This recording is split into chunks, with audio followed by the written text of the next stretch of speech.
بسم الله الرحمن الرحيم. السلام عليكم ورحمة الله وبركاته. الحمد لله رب العالمين، وأشهد أن لا إله إلا الله وحده لا شريك له ولي الصالحين، وأشهد أن سيدنا ونبينا محمدا عبد الله ورسوله الصادق الأمين. اللهم صل وسلم وبارك على سيدنا محمد وعلى آله وصحبه ومن تبعهم بإحسان إلى يوم الدين. اللهم علمنا ما ينفعنا وانفعنا بما علمتنا وزدنا علما وتقى. Para jemaah sekalian yang dimuliakan Allah Subhanahu wa taala,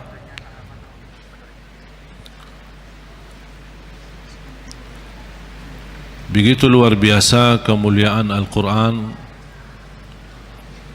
untuk kita.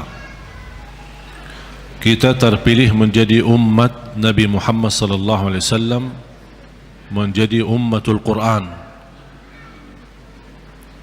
Quran yang abadi, Quran yang suci, dijamin tidak ada celah di dalamnya, tidak ada kesalahan, tidak ada kebatilan. Bahkan dalam lindungan Allah Subhanahu wa taala, dari bentuk makna, arti, isinya, tulisannya,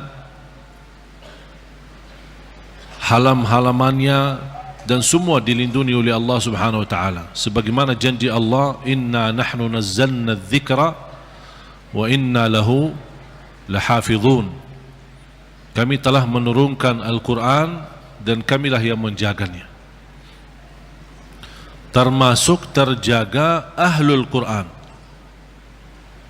Bukan hanya Al-Quran sendiri yang terjaga, tetapi ahlul Quran pun dijaga oleh Allah Subhanahu wa taala.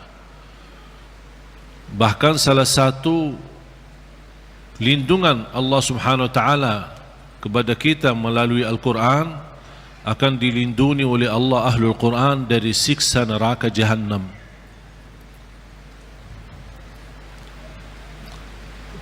Artinya, kalau ada seorang ahlul Quran tapi masih berlaku dosa maksiat,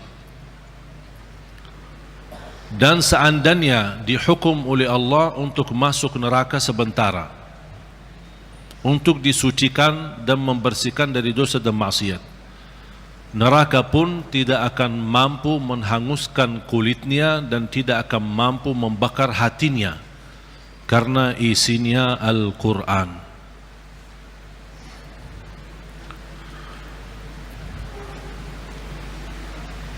Banyak kelebihan Al-Quran untuk kita. Surah yang paling agung di dalam Al-Quran suratul Fatihah. Ayat yang paling agung di dalam Al-Quran ayat Al-Kursi. Suratul Fatihah, kalau boleh saya artikan dialog sama Allah, berdialog dengan Allah. Setiap satu ayat kita baca, Allah jawab kita. Makanya disunnahkan kalau kita baca suratul Fatihah, jangan disambungkan ayatnya. Setiap ayat berhenti. Sebagaimana dijelaskan oleh Siti Aisyah radhiyallahu anha, kana Rasulullah SAW idza qara'a al-Fatihah kana yufassiruha tafsira. Ketika Rasulullah SAW membaca suratul Fatihah, seperti dia mentafsirkan suratul Fatihah, saking pelan-pelan dan bertahap-tahap membaca ayat-ayatnya suratul Fatihah, menunjukkan beradab sama Allah Subhanahu wa taala, kehormatan, karena dia sedang berdialog dengan Allah melalui bacaan suratul Fatihah. Sebagaimana Rasulullah SAW bersabda di hadis yang diriwayatkan Imam Tirmizi, hadis itu hadis qudsi, qasamtu salata baini wa baina abdi nisfain. Aku telah membagikan salat antaraku dan hambaku, kata Allah, menjadi dua bagian. Dan yang dimaksud kata as-salat di hadis ini adalah suratul Fatihah. Ternyata suratul Fatihah memiliki banyak nama. Disebutkan nama di antara lain Al-Fatihah, Ummul Kitab, Ummul Quran, As-Salah, Asy-Syafiyah, Ar-Raqiyah, Al-Waqiyah, menyembuh segala penyakit, melindungi dari segala bahaya, gangguan, godaan, bahkan bisa menjadi ruqyah. Orang yang tidak fahami ruqyah dan sulit mencari orang yang meruqyahi, lebih baik kita ruqyah diri sendiri. Sering orang bertanya, saya tidak faham ayat-ayat ruqyah, cukup dengan suratul Fatihah. Suratul Fatihah sudah mewakili semua ayat-ayat untuk meruqyah diri sendiri, menjadi rutin dibaca. Boleh jadi wirid, setiap hari kita baca Al-Fatihah 10 kali, 20 kali, 100 kali, semampu kita. Jadi wirid, keberkahannya luar biasa. Boleh menjadi doa dalam air minum kita. Setiap mau minum air dalam botol atau gelas, kita baca Al-Fatihah, tiup di dalam air, kemudian minum. Itu menjadi obat.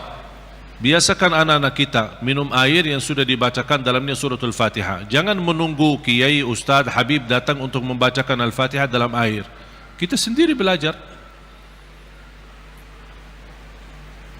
Baca 3 kali boleh, 1 kali boleh, 7 kali boleh. Habis itu tiup dalam air, boleh 3 kali. Kemudian silahkan minum, kasih kepada anak-anak kita.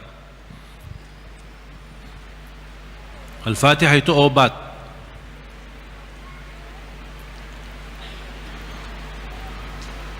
Tidak sah salat seorang kalau tidak baca Al-Fatihah. Artinya kalau kita lagi salat sendiri, munfarid, pas di rakaat yang kedua kita sadar, pas rakaat pertama, aduh saya lupa baca Al-Fatihah, gimana solusinya? Rakaat yang kedua jadi rakaat yang pertama. Rakaat yang pertama hangus, anggap belum salat. Itu cara Islam.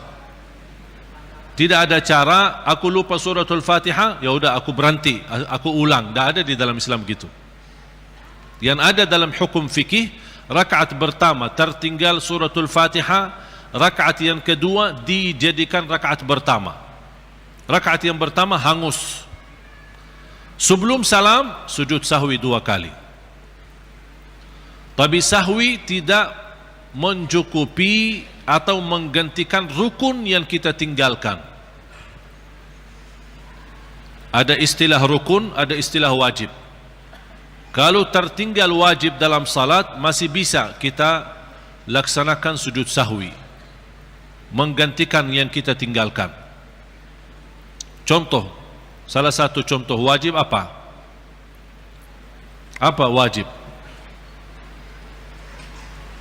Kalau dalam salat wajib, baca Al-Fatihah rukun, melanjutkan ayat-ayat yang lain, surah pendek, itu wajib. Gimana kalau saya salat zuhur, habis saya baca Al-Fatihah di rakaat pertama, saya langsung rukuk? Berarti apa yang tertinggal? Bacaan ayat kan? Surah pendek tertinggal. Hukum surah pendek sesudah Al-Fatihah wajib di dalam salat fardu, sunnah di dalam salat sunnah. Artinya apa? Kalau saya lakukan salat sunnah, boleh enggak saya hanya baca Al-Fatihah kemudian langsung rukuk? Boleh. Tidak harus baca ayat-ayat yang lain. Itu di salat sunnah. Tapi di salat wajib, rakaat pertama, rakaat yang kedua, Al-Fatihah rukun, dan kewajibannya dilengkapi dengan wajib baca ayat, walaupun 1 ayat. Walaupun 1 ayat, tidak harus 1 surah.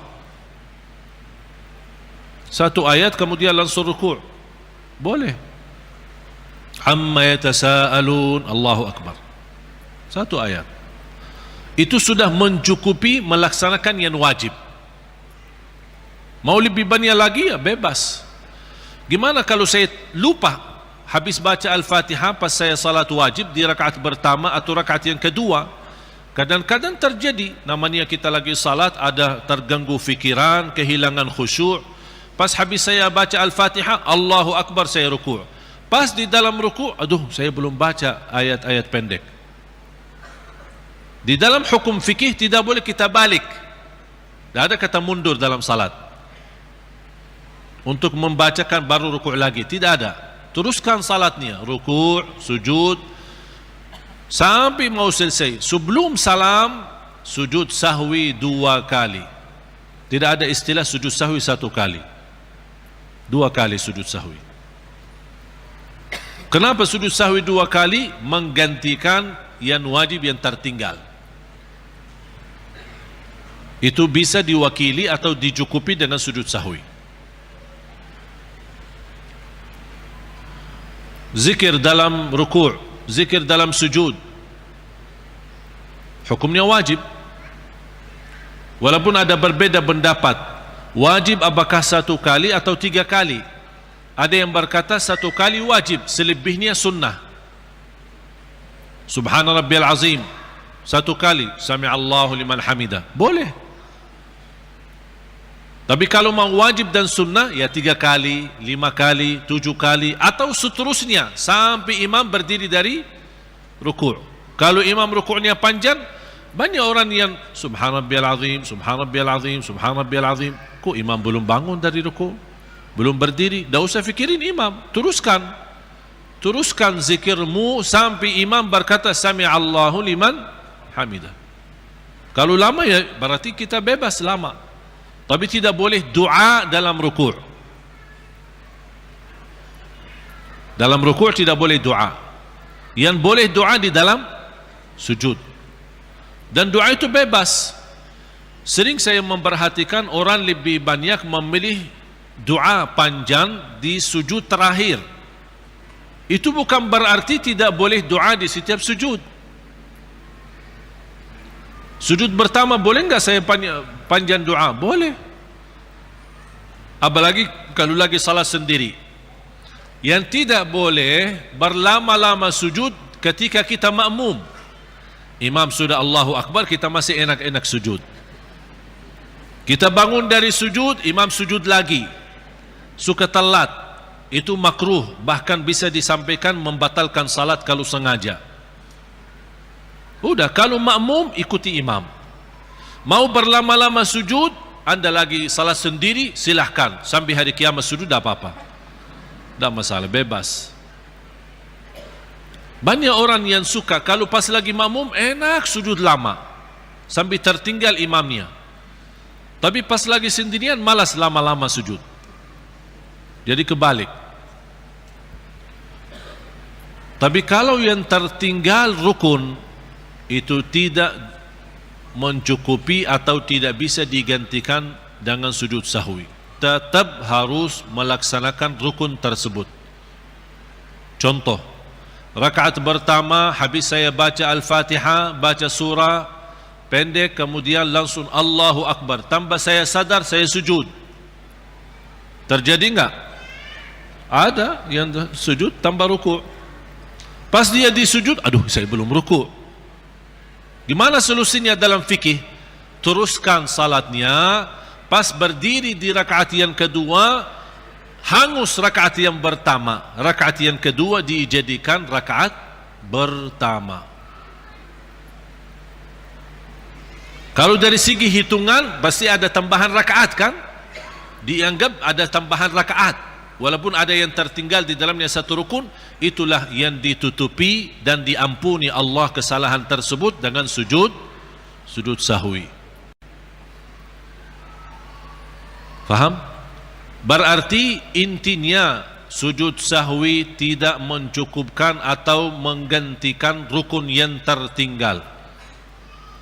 Tapi dia boleh menjadi pengganti dengan wajib yang kita tinggalkan. Kalau hal-hal sunnah di dalam salat, kalau kita tinggalkan sunnah, ya tidak apa-apa, tidak perlu diganti sujud sahwi. Contoh sunnah apa? Contoh, habis tahiyat, kan ada salawat. Habis tahiyat ada salawat. Habis salawat ada apa? Bebas doa. Allahumma inni a'udzubika min azabi jahannam wa min azabil qabr wa min fitnatil mahya wal mamat wa min syarri fitnatil masihil dajjal. Itu namanya sunnah, doa tambahan. Ya muqallibal qulub, boleh. Doa untuk anak-anak kita. Allahumma inni zalamtu nafsi zulman kathira wa la yaghfiru adh-dhunuba illa anta faghfir li min 'indika maghfiratan warhamni innaka antal ghafurur rahim. Ada salah satu doa yang sangat indah, sampai dikagumi oleh Rasulullah SAW ketika mendengar seorang sahabat sebelum salam membaca doa tersebut. Sampai kata Rasulullah SAW, qad ghufiralah, qad ghufiralah, qad ghufiralah, sudah diampuni Allah, sudah diampuni Allah, sudah diampuni Allah, sampai 3 kali dibaca doa tersebut. Ini diriwayatkan Imam Abi Daud. Allahumma inni as'aluka bi annaka antallah al-wahidul ahad as-samad alladhi lam yalid wa lam yulad wa lam yakul lahu kufuwan ahad an taghfira li dhunubi innaka antal ghafurur rahim. Udah hafal belum? Saya ulang lagi ya. Allahumma inni as'aluka ya Allah al-ahad as-samad alladhi lam yalid wa lam yulad wa lam yakul lahu kufuwan ahad an taghfira li dhunubi innaka antal ghafurur rahim.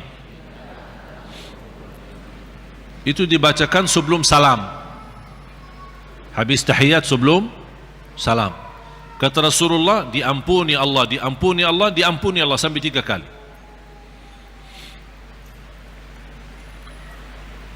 Kalau sudah hafal qulhu pasti bisa hafal doa ini. Hafal qulhu kan? Alhamdulillah hafal. Kan isinya sama dengan isi surat Al-Ikhlas. Allahumma inni as'aluka ya Allah. Ini sudah sampai di sini ya. Allahumma inni as'aluka ya Allah al-ahad as-samad alladhi lam yalid wa lam yulad wa lam yakul lahu kufuwan ahad an taghfira li dhunubi innaka antal ghafurur rahim. Itu sunnah. Atau doa-doa yang lain kalau kita hafal, apapun doa, bebas. Bahkan ada yang membolehkan dalam berdoa, sebagaimana kata guru saya Syekh Salih Al-Maghamsi, untuk boleh kita membaca doa walaupun dalam bahasa sendiri, di dalam sujud maupun di ujung tahiyat, bebas kita berdoa. Tapi saya memilih dan mendorong jamaah, hafallah doa bahasa Arab sama artinya, supaya kita bisa merasakan makna doa dalam bahasa Arab. Kalau kita sama sekali kesulitan menghafal, berarti kita bisa berdoa walaupun dalam bahasa sendiri. Karena hal-hal yang sunnah itu boleh dibacakan dalam bahasa sendiri. Doa di dalam sujud, doa ketika habis tahiyat, tapi tidak boleh tahiyat atau salawat diganti dengan bahasa sendiri. Tahiyatut tayyibatu, apa ya bahasa Indonesianya? Tak boleh diganti dalam bahasa Indonesia. Atau baca Al-Fatihah tapi dalam bahasa Indonesia. Segala puji bagimu ya Allah, Rabb semesta alam, amin, amin. Bahasa Indonesia amin, amin ya juga, amin. Itu tak boleh. Jadi hal yang wajib, hal yang rukun tidak boleh diganti dengan bahasa sendiri. Kalau hal yang sunnah seperti doa-doa di dalam sujud atau di ujung tahiyat sebelum salam, tidak apa-apa. Ada ulama membolehkan. Walaupun saya memilih lebih baik utamakan yang dalam bahasa Arab.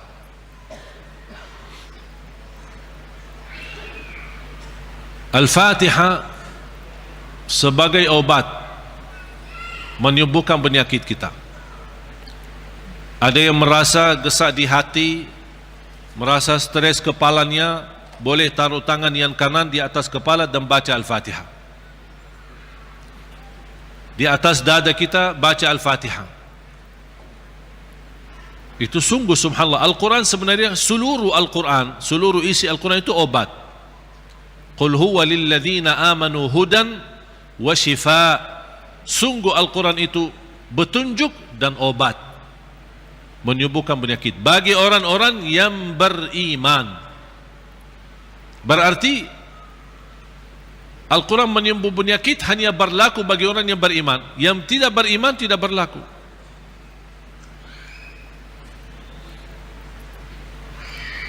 Dan banyak hadis yang menunjukkan Al-Fatihah itu sebagai ruqyah. Sebagaimana hadis Abu Musa Al-Asy'ari radhiyallahu an ketika mengobati seorang kepala kampung yang sambat sakit, kemudian dibacakan Al-Fatihah. Kemudian faka'annama nashita min iqal, sampai dia sembuh seperti tidak pernah sakit sebelumnya.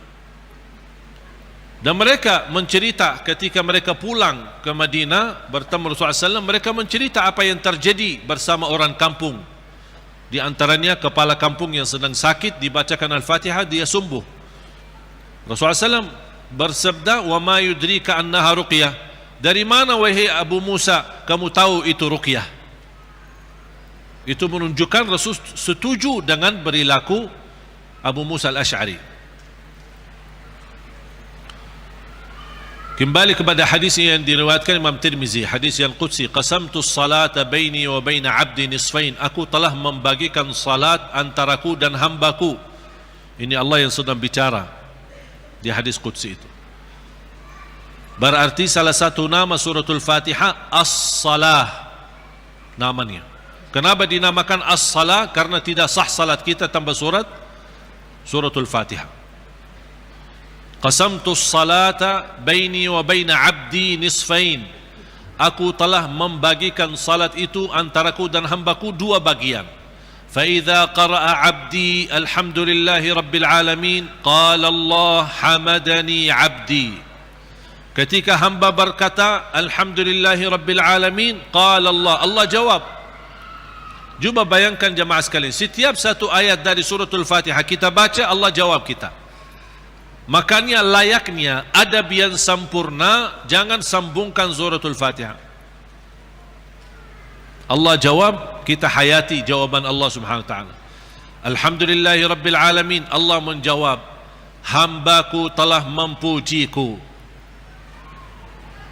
Alhamdulillahi rabbil alamin. Qala Allah hamadani abdi.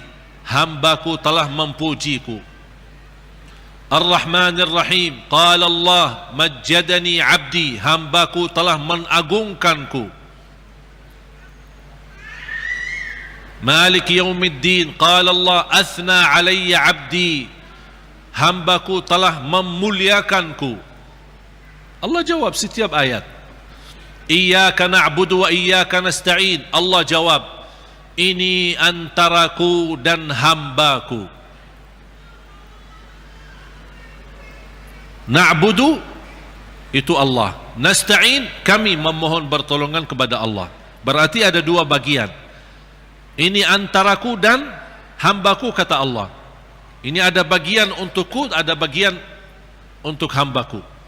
Iyyaka na'budu wa iyyaka nasta'in. Dan terpilih kata nasta'in memang sangat pas. Kenapa tidak terpilih iyyaka na'budu wa iyyaka natawakkal? Iyyaka na'budu wa iyyaka nasbir. Iyyaka na'budu wa iyyaka nu'min. Kenapa terpilih kata nasta'in? Karena kita tidak mampu menyempurnakan ibadah sebagai hak Allah tanpa pertolongan dari Allah. Berarti cocok kata nasta'in. Imam Ibnul Qayyim membuat satu buku gara-gara kalimat ini, Iyyaka na'budu wa iyyaka nasta'in. Bukunya 2 jilid, lebih dari 400 halaman. Hanya membahas Iyyaka na'budu wa iyyaka nasta'in. Madarijus salikin fi manazili iyyaka na'budu wa iyyaka nasta'in. Sudah ada dalam bahasa Indonesia. Atau silahkan kalau keberatan membeli bukunya mungkin mahal, bisa anda download di Google, Syekh Google. Buka Nama bukunya Madarijus Salikin fi Manazili Iyyaka Na'budu wa Iyyaka Nasta'in, karya Imam Ibnul Qayyim. Selain buku ini yang sangat bagus yang dimiliki oleh Imam Ibnul Qayyim, buku yang kedua adalah Zadul Ma'ad. Zadul Ma'ad. Kata guru saya, fantasnya dan layaknya setiap orang muslim menyimpan buku ini di samping tidurnya, di tempat tidurnya. Sebelum mau tidur, baca walaupun satu halaman dari buku itu. Kenapa? Karena buku Zadul Ma'ad termasuk buku yang terbagus membahas ibadah-ibadah dan sehari-hari Nabi Muhammad. Dan kita bisa terapkan setiap hari. Ini baca amalannya apa, ini baca amalannya apa. Gimana tidurnya Rasul, gimana ibadahnya Rasul, gimana zikirnya Rasul, gimana makanannya Rasul, gimana perginya dan jalannya Rasul. Itu semua dibahas dalam buku itu, Zadul Ma'ad. Silahkan buka di Google juga. Banyak Syekh Google hebat itu, semua ada. Karya Imam Ibnul Qayyim.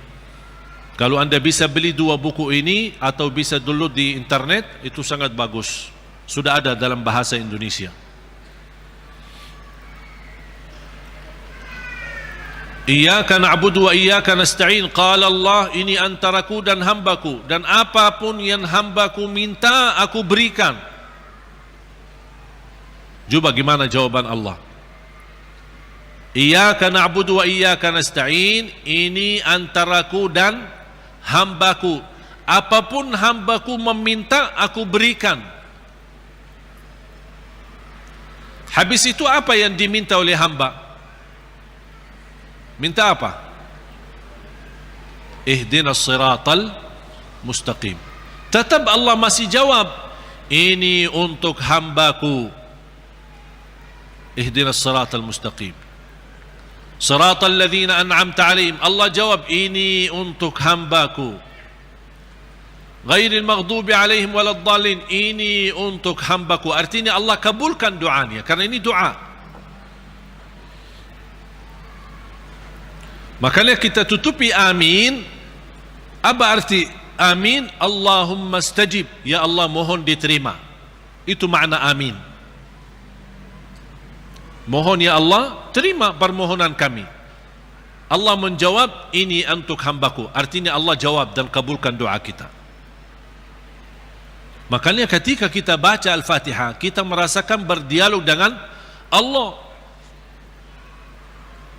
Dan suratul Fatihah, dua macam doa ada di dalamnya. Ada dua macam doa. Doa ibadah dan doa masalah. Bukan masalah ya, masalah. Doa ibadah dan doa masalah. Apa beda doa ibadah sama doa masalah? Ini ada dua macam doa, dan dua-duanya ada di dalam suratul Fatihah. Doa ibadah yang isinya memuji Allah tanpa meminta.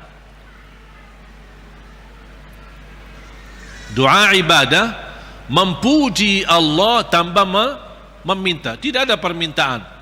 Contoh, Alhamdulillahi Rabbil Alamin. Apa permintaannya? Tidak ada.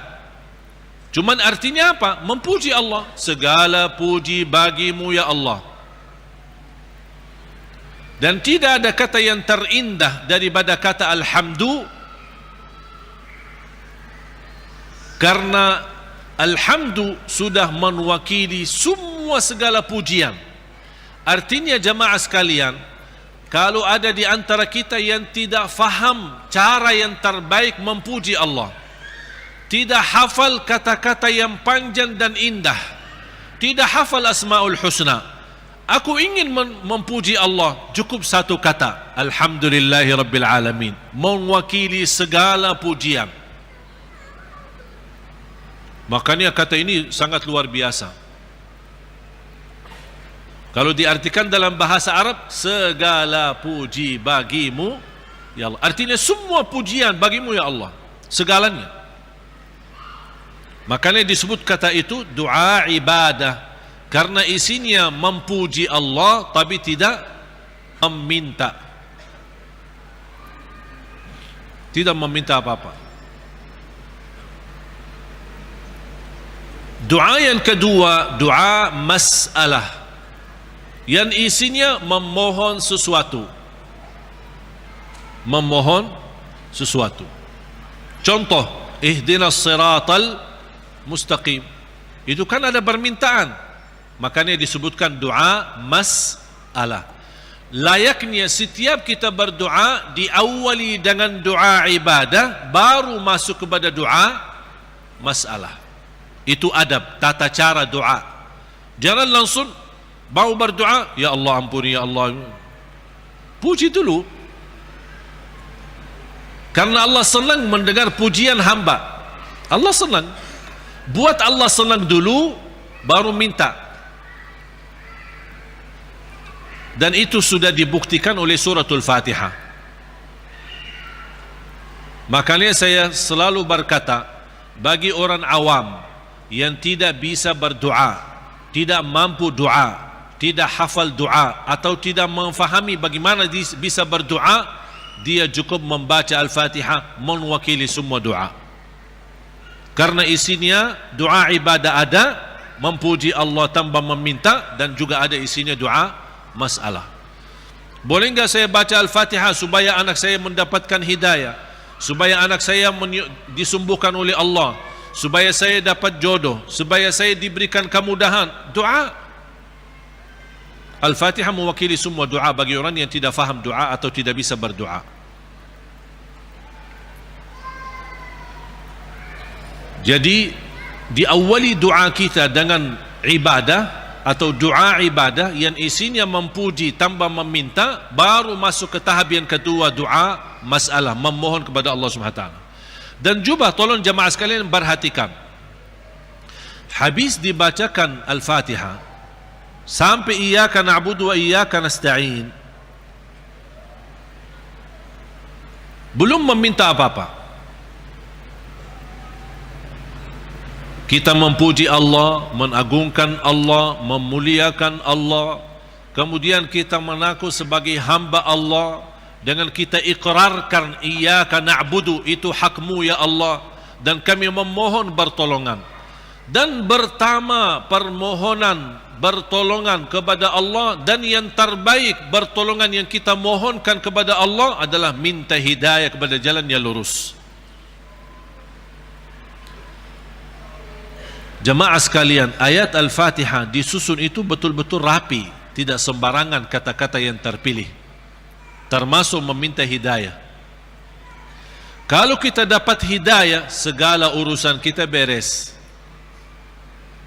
Karena kata ihdinas siratal mustaqim bukan berarti kita memohon hidayah kepada jalan yang lurus dalam hal agama. Itu tidak, bukan hanya itu saja.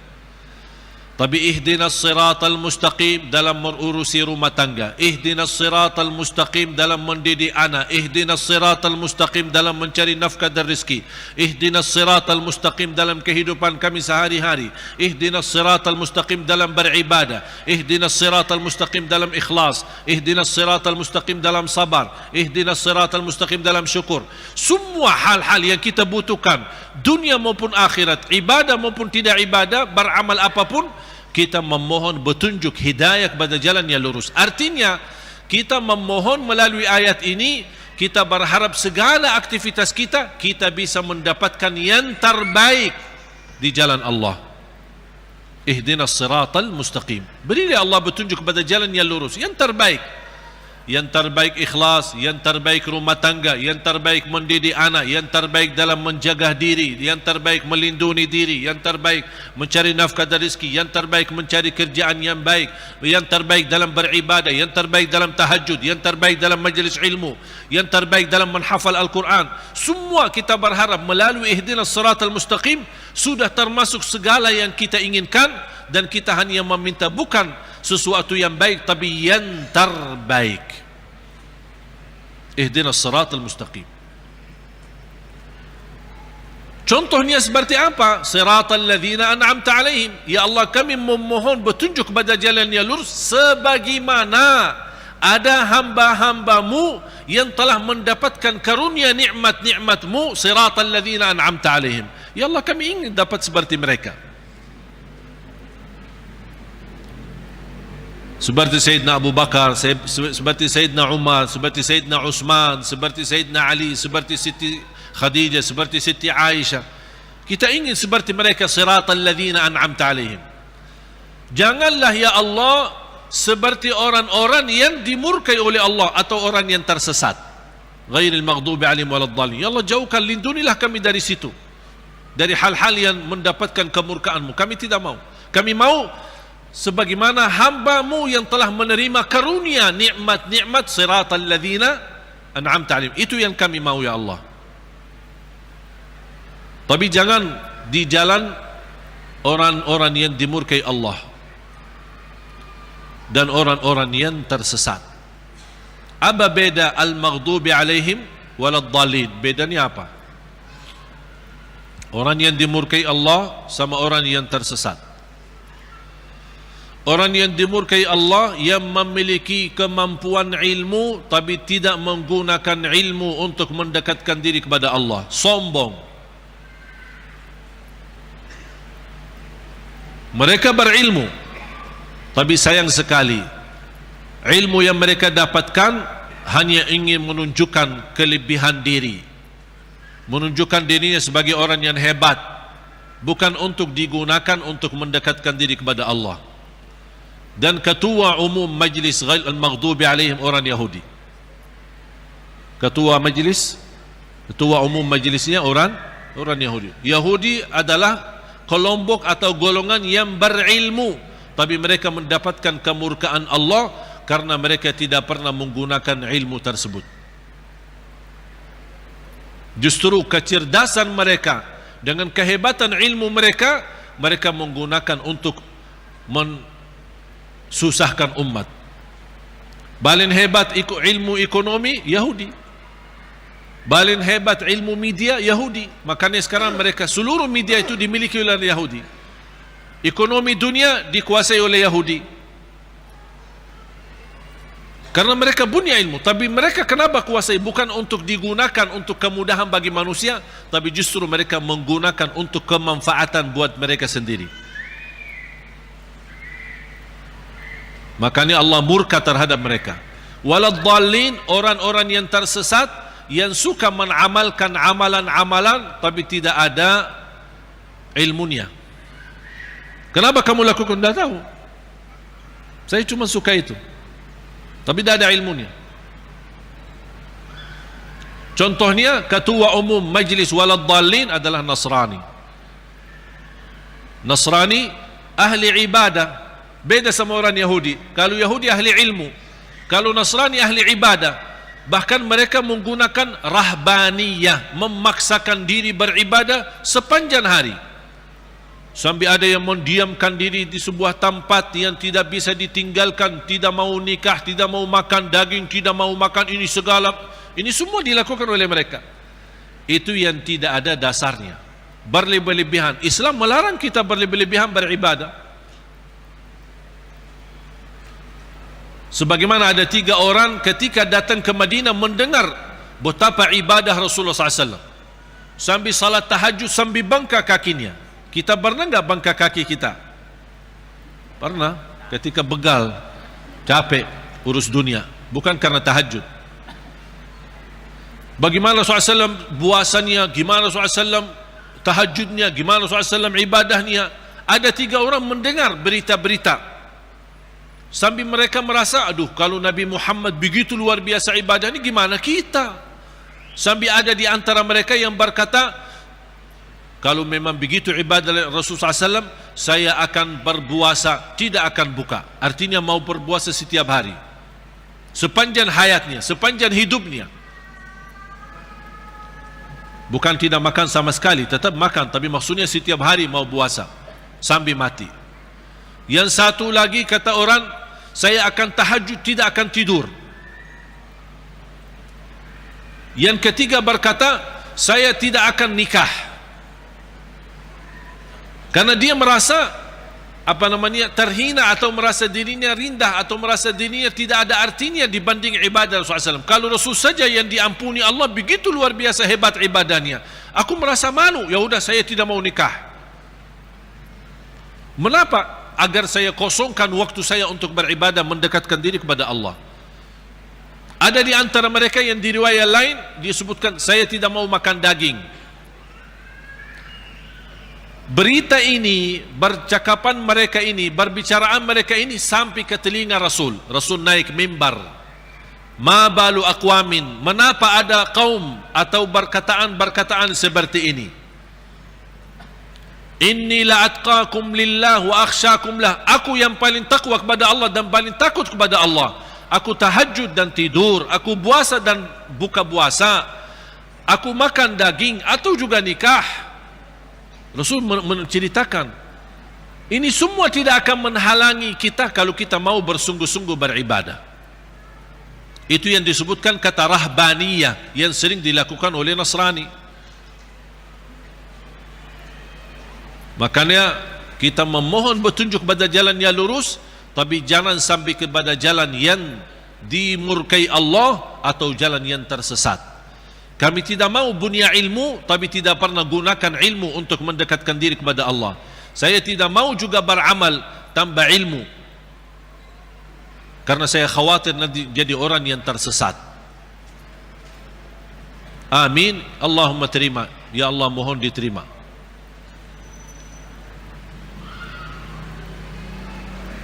Oleh karena itu jemaah sekalian dimuliakan Allah Subhanahu wa taala, coba betapa mulianya suratul Fatihah.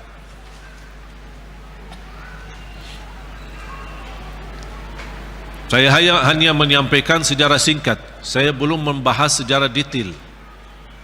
Mulai dari Bismillahirrahmanirrahim, mulai dari Alhamdu, bagaimana, kenapa ada al dan apa arti daripada al, kenapa terpilih Alhamdulillahi Rabbil Alamin menjadi ayat yang pertama. Ada juga berbeda pendapat Bismillahirrahmanirrahim adalah ayat yang pertama.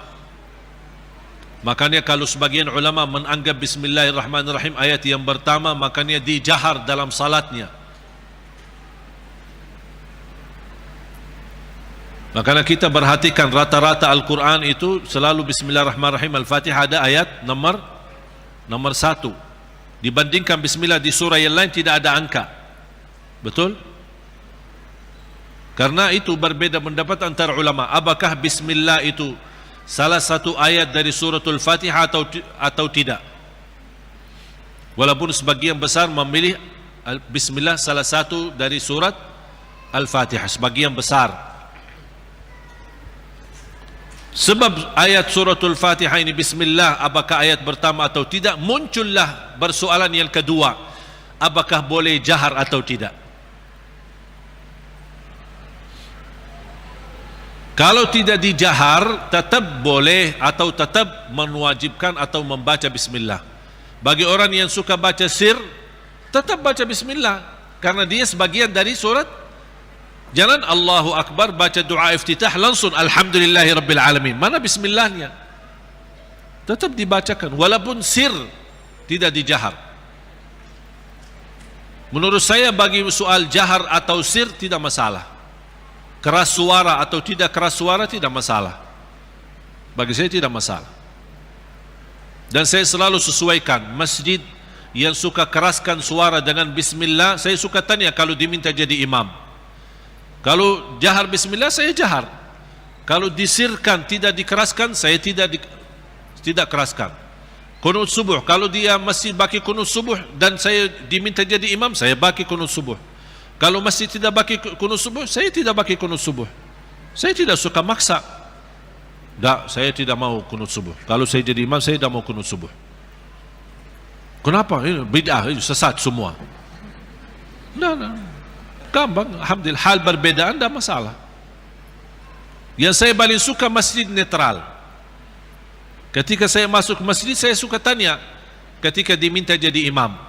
Karena mereka berharap mudah-mudahan ini. Padahal saya suka mundur, saya tidak mau jadi imam karena pensiun jadi imam. Tapi kadang-kadang jamaah mengharapkan Barangkali niatnya mengharap berkahnya, mengharap apalah gitu. Akhirnya saya harus turuti permintaan mereka. Tapi saya suka tanya, jahar bismillah atau tidak, qunut subuh atau tidak, habis salat zikir atau tidak, doa atau tidak, bisa disesuaikan. Karena ini semua hal berbeda pendapat. Saya suka masih netral. Ketika saya tanya, bebas. Mau jahar boleh, tidak jahar boleh, kunut boleh, tidak kunut boleh, bebas kami, tidak masalah.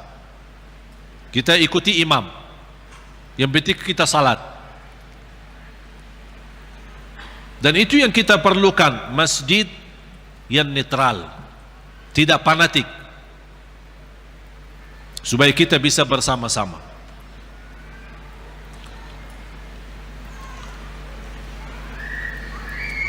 Bismillahirrahmanirrahim. Kalau kita hitungkan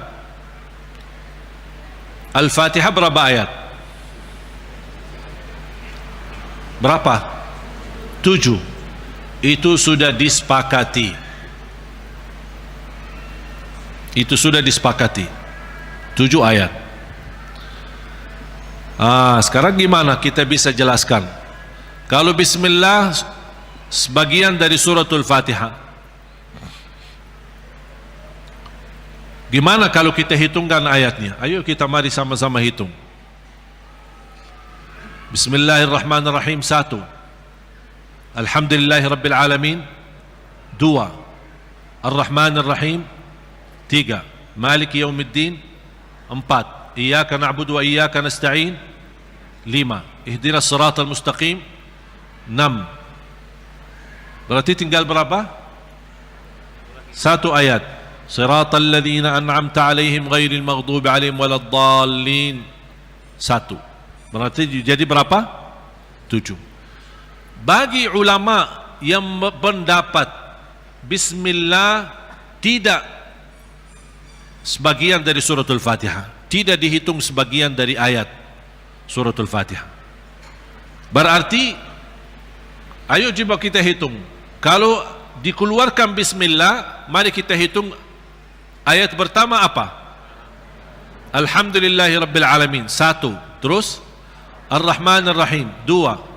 Terus 3, 4, 5.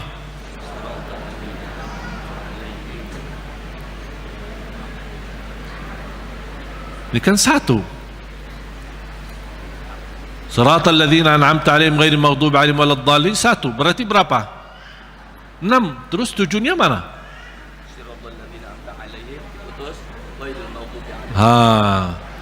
Ulama yang menganggap bismillah tidak sebagian dari ayat suratul Fatihah, siratal ladzina an'amta 'alaihim, stop, 1 ayat.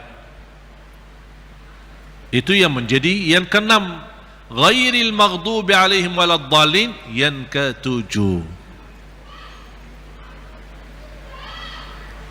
Karena siratal ladzina an'amta 'alaihim sudah sempurna makna. Kalau kita berhenti sudah selesai, makna jelas, sempurna, tidak ada kaitan dengan selanjutnya. Makanya dianggap itu 1 ayat. Walaupun rata-rata Al-Quran yang kita lihat semuanya tidak ada angka di situ kan? Karena apalagi yang di Madinah yang menuliskan Al-Quran ini, salah satu ulama namanya Syekh Uthman Taha, penulis Al-Quran di kota Madinah, dia mengikut mazhab Imam Syafi'i. Makanya dia menuliskan bismillah ayat nomor pertama. Dan itu yang diberlakukan oleh sebagian besar di mana-mana, di Mesir, di mana-mana selalu Al-Quran kita perhatikan selalu bismillah ayat yang pertama. Yang saya ingin sampaikan, yang kita sudah fahami, Al-Fatihah 7 ayat. Jahar bismillah, tidak jahar bismillah itu tidak masalah. Yang penting kita bisa memperhatikan bacaan-bacaan kita, khususnya suratul Fatihah. Kalau bisa berlahan-lahan, bertahap-tahap, tidak sambungkan ayatnya, karena kita ingin menghayati, berdialog dengan Allah subhanahu wa ta'ala. Sudah jelas? Oleh karena itu jamaah sekalian, mari kita sama-sama belajari dalami suratul Fatihah, surah yang paling agung di dalam Al-Quran, surah yang luar biasa, memiliki keistimewaan, memiliki keberkahan yang dahsyat. Jangan kita hanya membaca sampai 17 kali di dalam salat fardu tapi tidak merasakan sedikit apapun dalam hati kita. 17 kali itu minimal, tapi kita tidak merasa apa-apa, seperti ayat-ayat yang lain. Padahal suratul Fatihah ini kalau betul-betul kita bisa fahami dan belajari dan mendalaminya, wallahi bakal nangis saking agungnya dan indahnya suratul Fatihah. Cukup keindahan di dalamnya kita berdialog dengan Allah. Kita hamba yang masih banyak dosa, yang masih kotor, yang tidak banyak kekurangan, yang tidak banyak sempurna, banyak kekurangan ikhlas kita dan banyak kekurangan khusyuk kita. Tapi ketika kita baca Al-Fatihah, Allah masih berkenan menjawab kita di setiap ayat yang kita baca. Oleh karena itu, hayati Bismillahirrahmanirrahim dengan artinya dan maknanya yang segitu dalam. Alhamdulillahi Rabbil Alamin, segala puji bagimu ya Allah. Dan Allah menjawab kita, hambaku telah mempujiku. Makanya saya senang ketika baca Al-Fatihah, apalagi kalau lagi sendirian, lebih menikmati. Ketika jadi imam memang terbatasi. Kalau kita ingin berlama-lama baca Al-Fatihah ketika jadi imam, orang takut nanti di belakang fikir kita lupa ayatnya. Alhamdulillahi Rabbil Alamin, Ar-Rahmanir Rahim. Kita kan lagi hayati, jadi bingung. Diam sebentar aja langsung dijawab. Saya ingin menghayati, memberi kesempatan Allah menjawab saya agar saya bisa merasakan jawaban Allah. Ar-Rahmanir Rahim, Maliki Yawmiddin, Iyyaka na'budu wa iyyaka nasta'in, Ihdinas siratal mustaqim, Siratal ladzina an'amta 'alaihim ghairil maghdubi 'alaihim waladdallin.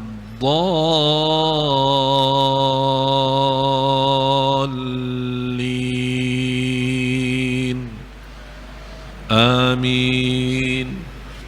Amin sama seperti baca Yasin. Gimana baca Yasin? Yasin. Gitu? Betul? Gimana? Yasin. Gimana baca Yasin? Yasin. Amin. Kita sering waladdallin. Amin. Apalagi anak-anak. Amin. Yasin. Sebagaimana dijelaskan oleh Imam Ibn Kathir rahimahullah dalam tafsirnya. Mudah-mudahan pertemuan ini kita kupas walaupun sedikit dari suratul Fatihah. Mudah-mudahan insyaAllah menjadi bahan ilmu buat kita untuk ke depan kita bisa menghayati dan bisa dalam membaca suratul Fatihah di dalam salat maupun di luar salat, kita bisa merasa tersentuh hati kita. Kalau Al-Fatihah ini bisa nyambung ke hati kita, itu subhanallah luar biasa. Dan itulah yang kami berjuangkan, bagaimana kita bisa mendekati para pencinta Al-Quran dengan Al-Quran, menjadi target yang kami berjuangkan. Walaupun saya lahir besar di kota Madinah, tapi Allah memberikan kemudahan dan takdirnya bisa datang ke Indonesia. Dan saya merasa bangga sekali bisa berdakwah dalam berbahasa Indonesia. Padahal saya ingat pertama kali 2008 belum bisa bahasa Indonesia. Sampai 2009 belum bisa bahasa Indonesia. Saya ingat 2009 baru saya bisa belajar. Apa kabar? Bagus. Mau kemana? Aku cinta kepadamu. Itu. Ya, setiap ketemu orang itu aja yang saya sampaikan. Assalamualaikum. Apa kabar? Bagus. Mau kemana? Aku cinta kepadamu. Orang bingung, ini apaan ini orang? Tapi subhanallah, sedikit-sedikit belajar. 2010 pertama kali saya masuk atau mengisi di salah satu TV TPI almarhum. Sudah tidak ada kan TPI ya? Habis itu di MNC, kemudian di TVRI, di Trans, kemudian kembali ke TV One, kemudian lagi ke RCTI bersama anak-anak Hafiz Indonesia. Akhirnya menjadi target bagi saya, makanya saya mendatangkan adik-adik saya. Kan saya bersaudara 12 timnas. Ada 9 laki 3 perempuan. Dan saya mendatangkan ke Indonesia ada 4, selain saya ada 4 adik saya. 2 sudah membawa istrinya dari Arab dan 2 saya nikahkan di Indonesia. 1 sama orang Cianjur dan 1 lagi sama orang Lombok. Dan masih ada catat, masih ada yang lagi antri, tidak apa-apa. Yang mau daftar boleh. Buat nikah lagi juga boleh. Jadi alhamdulillah karunia Allah SWT, adik-adik saya sudah mulai bisa berbahasa Indonesia. Bahkan ada di antara mereka yang berdakwah di TV One. Dan target kami, kenapa saya mendatangkan adik-adik kami bisa hadir, bukan untuk jalan-jalan dan berhiburan, tapi saya sudah menekankan mereka. Kami punya target untuk mencetak 1 juta penghafal Al-Quran untuk Indonesia. Dan alhamdulillah program ini sudah jalan. Melalui program Hafiz Indonesia RCTI, melalui pesantren kami yang sementara kami gunakan satu gedung kita sewa di Jakarta. Tempatnya memang terbatas, sedangkan peminatnya banyak. Akhirnya terpaksa kita berjuangkan mencari lahan, sampai alhamdulillah kita dapat lokasi dan kami melipatkan jamaah, semua bisa berwakaf. Ada yang membeli 1 meter, ada yang membeli apa, semua sesuai kemampuan. Sampai kita teruskan memperjuangkan. InsyaAllah akan membangun pesantren yang layak untuk Ahlul Quran. Bersih, rapi, modern, tertib, membanggakan, dan bisa mencetak dan melahirkan para penghafal Al-Quran. Karena saya menerima data-data jumlah masjid yang terdaftar di Kementerian Agama lebih dari 1.300.000 masjid di Indonesia. Cita-cita saya setiap masjid besar, terutama masjid besar, sampai insyaAllah menuju ke target seluruh masjid yang ada di Indonesia, insyaAllah akan diimami oleh imam penghafal Al-Quran 30 juz. Agar jamaah yang tidak bisa ke tanah suci dalam suasana bacaan-bacaan para imam di sana, InsyaAllah anak-anak kita dan masyarakat kita orang Indonesia yang hafal Al-Quran dan memiliki suara yang indah dan juga bacaan yang fasih. Karena kami utamakan sebelum target hafal harus perbaiki bacaan. Target kami tahsinut tilawah, perbaiki tajwidnya, baguskan suaranya, baru masuk kepada hafal. Dan yang terakhir, menyempurnakan bacaan kita sesuai bacaan Nabi kita, Nabi Muhammad sallallahu alaihi wasallam. Kalau sudah masuk kepada target hafal Al-Quran sesuai bacaan Nabi Muhammad, baru akan mendapatkan namanya ijazah dan sanad, sebuah sertifikat yang sambung silsilahnya, turutannya sampai kepada Rasulullah SAW. Dari guru ke guru ke guru sampai kepada Rasulullah SAW. Itu yang menjadi target kami. Makanya anda semua yang sudah memberi infaknya, saya ucapkan terima kasih. InsyaAllah tidak sia-sia. Yang saya bisa janjikan secara pribadi tidak akan salah guna, dan kita maksimalkan. Dan insyaAllah antum akan mendengar berita baik bagaimana kita bersama-sama berhasil mencetak 1 juta penghafal Al-Quran untuk Indonesia. Dan ini bisa terwujud. Alhamdulillah dalam kurang dari 2 tahun di pesantren kami sudah ada 18 anak-anak kami yang masih di bawah usia 18 tahun sudah tamat hafal 30 juz. Ada di antaranya laki-laki, ada juga wanita. dan kami bertahan menahankan mereka tidak boleh keluar, karena kami tugaskan mereka, kita gaji mereka, dan kita tugaskan mereka menjadi pengajar sampai kita sebarkan insyaAllah ke seluruh Indonesia. Mohon doa restu agar kami terus tetap sehat, tetap bisa bertahan ikhlas untuk umat, dan mudah-mudahan insyaAllah masa yang akan datang untuk Indonesia, mudah-mudahan Indonesia menjadi negara Al-Quran. Amin ya Rabbal Alamin. Kurang lebihnya mohon maaf, apa yang saya sampaikan mudah-mudahan bermanfaat, dan mudah-mudahan kita mampu mengikutinya dengan amalun salih, dan kita bisa menggunakan ilmu yang kita belajari, karena ilmu nafi', ilmu yang bermanfaat diikuti dengan amalun salih. Wabillahi taufiq wal hidayah. Subhanakallahumma wa bihamdika asyhadu an la ilaha illa anta astaghfiruka wa atubu ilaik. Walhamdulillahi rabbil alamin. Wassalamu alaikum warahmatullahi wabarakatuh.